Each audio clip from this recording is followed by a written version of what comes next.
Salam əziz şagirdlər, bu gün biz 7-ci sinif kimya dərsliyində 6.1 fiziki və kimyəvi hadisələr mövzusunun başlığı altındakı sualların izahına birgə baxacağıq. Əvvəlcə öyrəndiklərinizi tətbiq edinə baxaq. Hansı halda fiziki, hansı halda kimyəvi hadisə baş verir? Sudan oksigenin alınması. Uşaqlar, kimyəvi tənliyi yazsaq, biz bilirik ki, suyun parçalanması nəticəsində hidrogen və oksigen qazı ayrılır. Buradan da görmək olar ki, bir maddədən iki müxtəlif qazın ayrılması baş verir, yəni kimyəvi tərkib dəyişir. Kimyəvi tərkib dəyişdiyinə görə nə olacaq uşaqlar? Kimyəvi hadisə olacaq.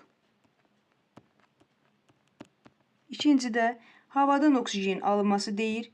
Biz bilirik ki, hava qaz qarışıqlarından ibarətdir. 78% azot vardır, 21% oksigen vardır və 1% də digər qazlar, təsirsiz qazlar vardır. Havadan oksijeni almaq üçün əvvəlcə havanı mayeləşdirib uşaqlar fraksiya distillə yolu ilə ayırırlar. Ümumiyyətlə, distillerin özü nədir? Qarışıqların ayrılma üsullarına aiddir. Və biz də bilirik ki, qarışıqların ayrılma üsullarının hər biri fiziki üsullardır. Buna görə də nə olacaq uşaqlar? Fiziki hadisə olacaq. Həmçinin hər hansı bir kimyəvi tərkib dəyişikliyi olmadığı üçün də uşaqlar nə götürəcəyik biz bunu? Fiziki hadisə götürəcəyik. İkinci suala baxaq. Yeməyin bişməsi və odunun yanması hadisələrinin başlanma və davam etmə şərtlərini izah edin. Uşaqlar, yeməyin bişməsi üçün bizə başlanma şərti olaraq nə lazımdır? İstilik mənbəyi lazımdır. İstilik mənbəyi kimdir? Biz nə götürə bilərik? Od götürə bilərik, ocaq götürə bilərik, elektrik götürə bilərik ki, bizim başlanma şərtimiz olacaq. Əvvəlcə biz yeməyi nə edəcəyik? Müəyyən temperatura qədər qızdıracağıq. Bu bizim başlanma şərtimiz oldu. Davam etmə şərtimiz nə ola bilər? Biz istiliyi verməyə davam etməliyik ki, temperaturu yüksək şəraitdə saxlamalıyıq ki, yeməyin bişməsi baş versin. Daha sonra odunun yanması üçün də başlanma şərti nə ola bilər? Bizə odun lazımdır ki və hava lazımdır ki, odun yana bilsin. Daha sonra davam etmə şərti nə olacaq? Əvvəlcə biz odunu alışma temperaturuna qədər qızdırmalıyıq ki, alışsın. Daha sonra odun yanandan sonra ayrılan istilik hesabına reaksiya nə edəcək? Davam eləyəcək. Öyrəndiklərinizi yoxlayına baxaq. Kimyəvi hadisələr və fiziki hadisələrdən nə ilə fərqlənir? Biz bilirik ki, fiziki hadisə zamanı maddənin kimyəvi tərkibi dəyişmirdi, yəni bir maddə başqa bir maddəyə çevrilmirdi. Kimyəvi hadisə zamanı isə nə olurdu uşaqlar?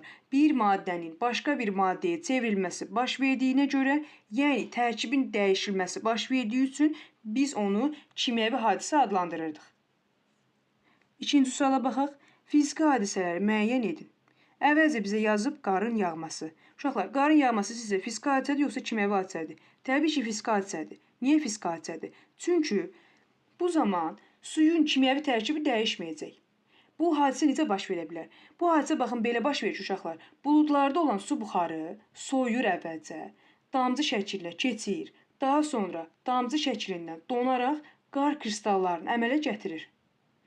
Qar kristalları əmələ gətirdiyinə görə uşaqlar, biz gördük ki, bu proses zamanı yeni bir maddə yaranmadı. Yəni, su olaraq qaldı. Hər hansı bir kimyəvi tərkib dəyişikliyi baş vermədiyinə görə bizdə nə olacaq qarın yağması uşaqlar? Fiziki hadisə olacaq. İkincidə bizə quruluşunun əriməsi veribdir. Quruluşun neyini uşaqlar? Əriyir. Əriyir, amma tərkibi nə olacaq yenə onun? Yenə də quruluşun olaraq qalacaq. Tərkib dəyişikliyi baş vermədiyinə görə quruluşun da nə olacaq uşaqlar? Fiziki hadisə olacaq. Üçüncüdə kömürün yanması. Artıq burada fərqlidir uşaqlar. Kömür yananda biz bilirik ki, kömürün əsas tərkibi nədir? Karbondur. Kömür yananda onun tərkibində olan karbon oksigenlə reaksiyaya daxil olacaqdır. Oksigenlə reaksiyaya daxil olması nəticəsində uşaqlar CO2 qazı ayrıla bilər və yaxud da CO dəm qazı əmələ gələ bilər. Bu zaman kömür nə edəcək? Əvvəlki halında təbii ki, qalmayacaq. Yəni nədir? Ya CO2 əmələ gətirdi, ya da CO əmələ gətirdi. Əvvəlki halında qalmadığına görə, tamamilə başqa bir maddəyə çevrildiyinə görə nə olacaq? Kimyəvi hadisə olacaq. Dördüncüdə südün turşuması yazılıbdır. Uşaqlar, təbii ki, südün turşuması da kimyəvi hadisəyə aiddir. Niyə? Süd turşuyanda nə edir? Onun tərkibində olan laktoza vardır ki, indi bəlkə bunu bilmirsiniz. Onun tərkibində olan laktoza bakteriyaların təsir nəticəsində parçalanacaq. Yəni, südün turşusunu əmələ gətirəcək. Süd turşusu əmələ gəldiyinə görə Südün dadı da dəyişəcək, qoxusu da dəyişəcək, tərkibi də dəyişəcək. Yəni əvvəlki halına qayıtması mümkün olmayacaq. Buna görə də nə olacaq bu? Kimyəvi hadisə olacaq. 5-cidə suyun donması yazıbdır. Uşaqlar, suyun donması da təbii ki, fiziki hadisəyə aiddir. Bu niyə belədir? Biz suyu dondururuq. Su nədir? Maye halındadır. Donanda nə olur uşaqlar? Bərk hala keçir. Daha sonra, yəni burada görürük ki, suyun özü əvvəl maye idi, sonra bərkidir. Burada yenə də onun tərkibi nədir? Sudur. Hər hansı bir yeni bir maddə əmələ gəlməsi baş vermir. Onların hər ikisinin tərkibi nə olacaq uşaqlar? Sudan ibarət olacaq. Geri dönən proses olacaq. Yəni biz maye halında olan bir maddəni soyduq, bərk hala keçirib. Soyduqda bərk hala keçirdirik və yaxud da bərk halda olan bir maddəni əridib su halına yenidən maye halına qaytara bilirik. Yəni proses dönən olaraq baş verə bilir. Dönən olaraq baş verə bildiyinə görə hər hansı bir kimyəvi tərkib dəyişikliyi baş verməyəcəkdir. Buna görə də bu nə olacaq uşaqlar? Fiziki hadisə olacaq. 3-cü suala baxaq. Əhəng daşının parçalanmasından kalsium oksid və karbon qazı alınırsa, bu reaksiyanın söz tənliyini yazın. Gəlin yazaq uşaqlar. Əhəng daşı nədir bizdə? Söz tənliyini istəyir sadəcə. Söz tənliyi kimi əhəng daşı parçalanır. Parçalanması nəticəsində uşaqlar alınır kalsium oksid və nə alınacaq uşaqlar? Karbon qazı. Bu bizim söz tənliyimiz oldu. Uşaqlar, reaksiya tənliyini də yazıram. İstəyən qeyd eləsin. Kalsium karbonat parçalanır. Parçalanma nəticəsində kalsium oksid alınır və CO2 qazı ayrılır. Bu qədər. 4-cü suala baxaq. Şəkildə hansı fiziki və kimyəvi hadisələr təsvir edilmişdir? Gəlin baxaq uşaqlar, diqqətlə baxsaq. Biz nə görürük? Biz görürük ki, günəş var yuxarıda, aşağıda da su var. Günəşin təsiri ilə nə edəcək uşaqlar? Suyun buxarlanması baş verəcək. Suyun buxarlanması hadisəsi də nə idi uşaqlar? Fiziki hadisə olacaq. Bunu belə yazıram. Günəş suyu buxarlandırır. Bu da nə oldu uşaqlar? Fiziki hadisə oldu. Sonra baxaq görək nə var bizdə burada. Baxın, inəklər nə edir? Ot yeyir.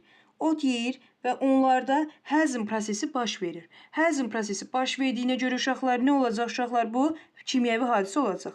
Həzm prosesi kimyəvi hadisə. Sonra baxaq görək nə var burada. Burada baxın görürsünüz nə görürük biz? Odun yanmasını görürük. Odun yanması bizdə nə idi uşaqlar? Kimyəvi hadisə. Bir dəqiqə, odun yanması, yanma hadisə bizdə nə oldu uşaqlar? Kimyəvi hadisə. Ondan sonra baxaq görək bizdə nə var burada? Baxın, buludlara burada da nəzər yetirə bilərik. Az öncə də qeyd elədik, buludların əmələ gəlməsi. Buludların əmələ gəlməsi nə olacaq uşaqlar? Hər hansı bir kimyəvi tərkib dəyişikliyi baş verməyəcək. Bulud əmələ gələcək. Olacaq fiziki hadisə. Ondan sonra burada uzaqda mən nə görürəm? Görürəm burada bir maşın var. Maşında uşaqlar hərəkət eləyir. Hərəkət eləyirsə onun tərkibində nə var? Maşın hərəkət eləməsi üçün yanacaq lazımdır, benzin lazımdır. Buna görə də benzin nə edəcək? Yanacaq. Yanacaq oksigenlə reaksiyaya daxil olacaq. Az öncə də qeyd elədik axı. Yanacağın oksigenlə reaksiyaya daxil olması nəticəsində qaz ayrılacaq. Biz görürük, arxa hissədə nə edir? Havaya CO2 qazı buraxılır. CO2 qazı buraxıldığına görə yeni maddələr yaranacaq. Yeni maddələrin yaranmasına bunlara uşaqlar nə dedik? CO2 qazının əmələ gəlməsidir. Su buxarının əmələ gəlməsi olduğuna görə bu nə olacaq uşaqlar? Kimyəvi hadisə olacaq. Bunu biz necə yaza bilərik? Yanacağın yanması,